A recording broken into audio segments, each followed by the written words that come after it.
안녕하세요. 이상 목사입니다. 오늘은 주기철 세 번째 시간입니다. 주기철은 김익두 목사님의 사경회 이후 신학을 하기로 결심했습니다. 구체적인 길을 모색했으며 신학교 시취 통과 후 1922년 25살의 나이로 평양신학교에 입학하게 됩니다. 당시 신학교는 입학 조례를 제도화해 자격을 엄격하게 통제하기 시작했던 때입니다. 그래서 지원한다고 다 받아주지 않았던 시기라는 말씀을 드리고 싶습니다. 하지만 학문적으로 월등하게 자랑할 만한 것이었다라고도 말씀 못 드립니다. 다만 견실한 일꾼을 길러내고 교회 지도자로 활동하게 하는데 자랑할 만한 신학교가 평양신학교였다는 사실입니다. 성경에 기초하여 철저한 신학 그리고 세상과 타협하지 않는 전통적 교리를 강조하는 학풍을 지녔습니다. 구체적인 분위기를 알 수 있는 교육방침 7가지가 전해지고 있는데요.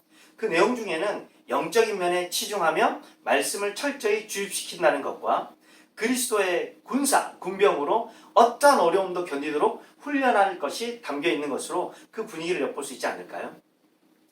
김요나 목사는 일사각오의 책에서 평신 출신들의 유일한 도서는 성경책과 찬송가밖에 없었다라고 전해주고 있으며 민경배 교수는 성경 보고 목회 잘하기 이것이 신학교육의 목표였다고 평하고 있습니다.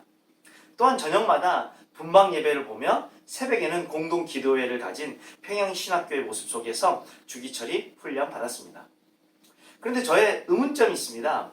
과연 무엇이 주기철로 하여금 다른 이들과는 약간 구별되는 순교적 신앙에 강력한 믿음을 갖게 하였을까 하는 점입니다. 앞선 영상에서 말씀드린 것처럼 날 때부터 그런 신앙과 믿음을 가진 것은 아니니까요. 과연 그것이 무엇일까요? 저는 오늘 2가지를 여러분에게 말씀드리고 싶습니다. 그 첫 번째는요, 말씀의 집중입니다.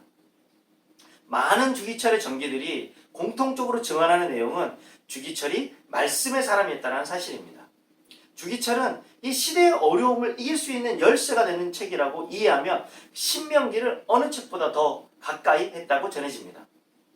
신명기는 이스라엘이 이집트를 탈출하고 가나안으로 입성하기 전에 모세를 통해 건네진 하나님의 말씀이 담겨 있습니다.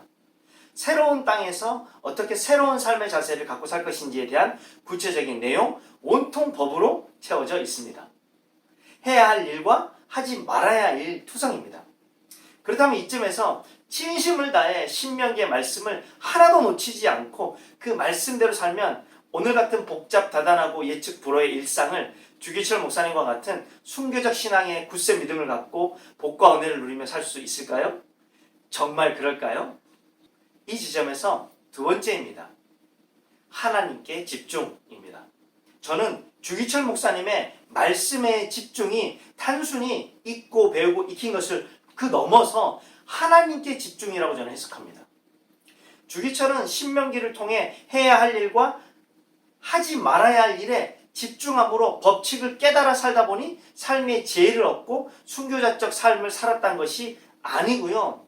다양한 부탁과 금지 그리고 축복과 저주의 말씀을 간절하게 건네시는 그 하나님을 발견하여 하나님이 어떤 분이심을 마음에 깨닫고 점점 깊이를 알아갔다라는 것입니다.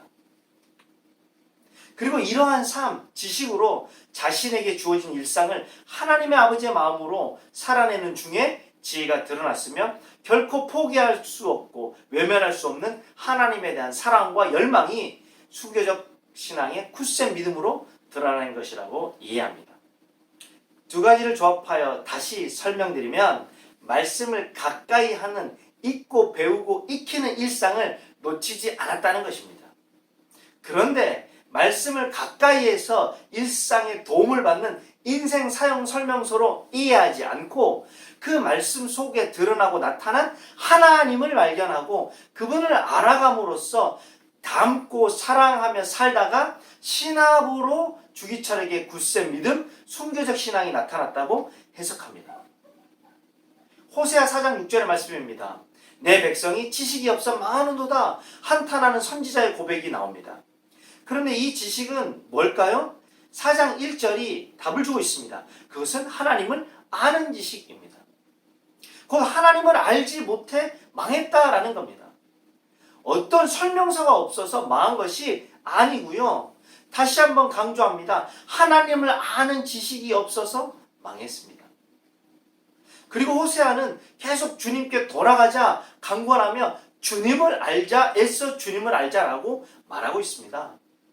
그리고 하나님이 바라시는 것은 하나님 알기를 더 바란다 라는 메시지를 아주 절규에 가까운 외침으로 전해주고 있습니다.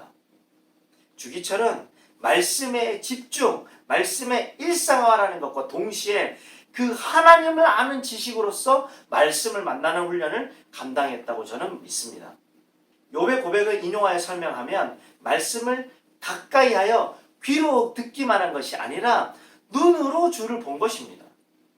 주기철 목사님이 말씀을 통해서 직접 만난 하나님이었기에 하나님을 알았기에 결코 하나님께 등을 보이지 않는 굳센 믿음의 순교적 신앙을 끝까지 지켜낼 수 있었다고 저는 믿습니다. 하나님과의 만남은 사람을 변화시킵니다. 한 번의 만남으로 그치지 않고요. 계속 그 만남을 이어가며 그 깊이를 가질수록 그는 더 큰 변화를 맞이한다고 저는 이해합니다. 죽을 수밖에 없던 죄인에게 변화란 선물이요, 영광이요, 놀라운 은혜입니다. 우리는 그 놀라운 만남을 위해 말씀이라는 그 징검다리 위에 서게 되는 것 아닙니까?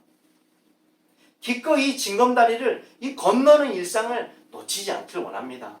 나아가 징검다리의 모양과 내용과 역사에 집중하며 살아갈 것이 아니라 이 징검다리를 건너면서 더욱 뚜렷하게 알게 되는 그 하나님께 집중해야 하지 않을까요?